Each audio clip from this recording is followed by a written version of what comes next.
안녕하세요. 골프 이벤젤리스트 마인드 골프입니다. 마인드 골프의 품격 있는 시사 골프 이야기 제 32번째 샷 시작합니다.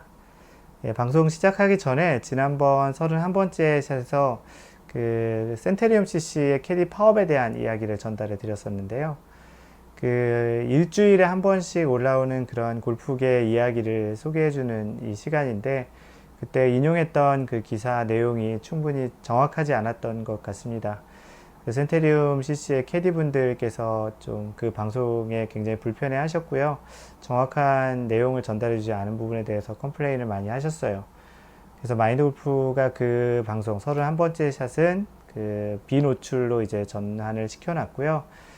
그 다시 한번 그 캐디분들에게 죄송하다는 말 전달해 드립니다. 네, 그래서 이제 31샷은 현재 볼 수 없는 상태로 되어 있습니다. 참고하시기 바랍니다. 32번째 샷은 지난주에 있었던 페덱스컵 플레이오프 두 번째 대회 BMW 챔피언십에서 있었던 이야기를 전달해 드리려고 합니다. 그 BMW 챔피언십은 페덱스컵 플레이오프의 두 번째 대회인데요. 그 페덱스컵 플레이오프는 PGA 정규 시즌, PGA 투어의 정규 시즌 끝난 이후에 그 매 대회, 메이저 대회 같은 경우 600포인트, 그리고 또 일반 대회 같은 경우 500포인트를 지급을 하거든요. 그래서 그 포인트들을 모아서 페덱스컵 그 랭킹을 정해요. 그래서 125위까지가 플레이오프 첫 번째 대회를 나가게 됩니다. 이 페덱스컵 플레이오프는 굉장히 큰 금액의 상금을 걸고 하고 있고요.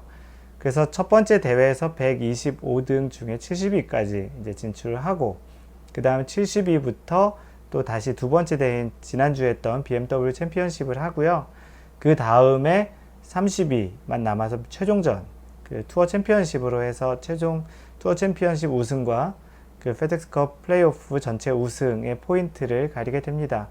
이 포인트 랭킹 시스템에 대해서는 아마 조만간 다시 한번 설명을 드릴 것 같습니다.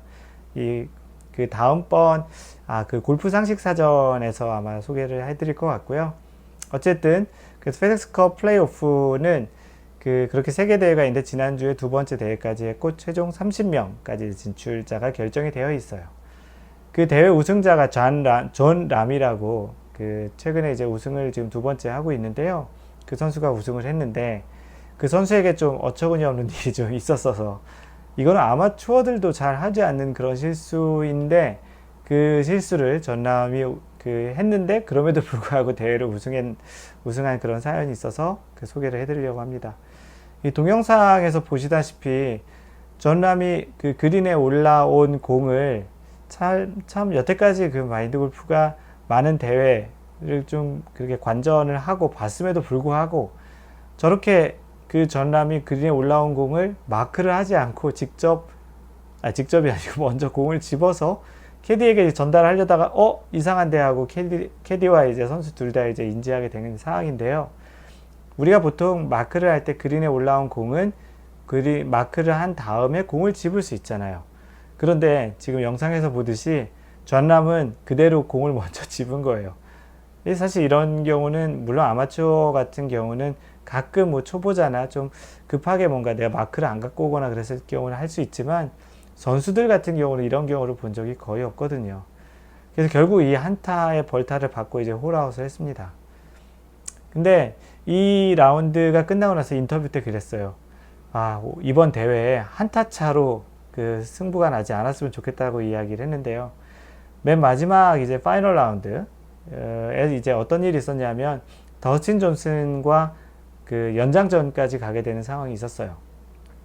그 말은 존 람이 그 라운드에서 이제 그 벌타를 받은 거 한타 때문에 이 플레이에서 이제 지거나 그랬으면 안 좋겠다라는 그런 이야기를 했는데, 공교롭게도 맨 마지막에 더스틴 존슨이 굉장히 먼 거리에 펫을 넣으면서 연장을 갔거든요. 그래서 중계하신 분들도 혹시 본인이 얘기했던 이 상태로 인해서 그 상황이 연출되는 것이 아닌가라는 지금 우려를 했는데, 연장 첫 번째 홀에서 존 람이 굉장히 이것도 굉장히 아마도 많은 투어 하이라이트에서 나올 것 같은데 거의 30m 되는, 또 그리고 굉장히 많은 그 2단, 3단 그린을 넘어서 그 펫이 버디로 들어가면서 다행히 우승을 했습니다.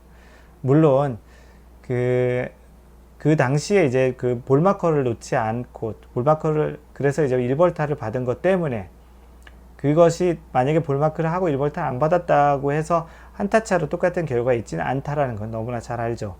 그 사건이 변하면 그 다음 사건들도 이렇게 변하게 되기 때문에 똑같은 상황이 연출되지 않았겠지만 실제 존람은 이제 그런 상황이 굉장히 좀 불편했던 것이었어요. 혹시라도 한타차라면 결과는 뭐 다를 수 있겠지만 그 한타가 이제 그렇게 영향을 미칠 수 있다라는 것을 계속 머릿속에 연장전에 들어가면서 생각을 했었을 거예요.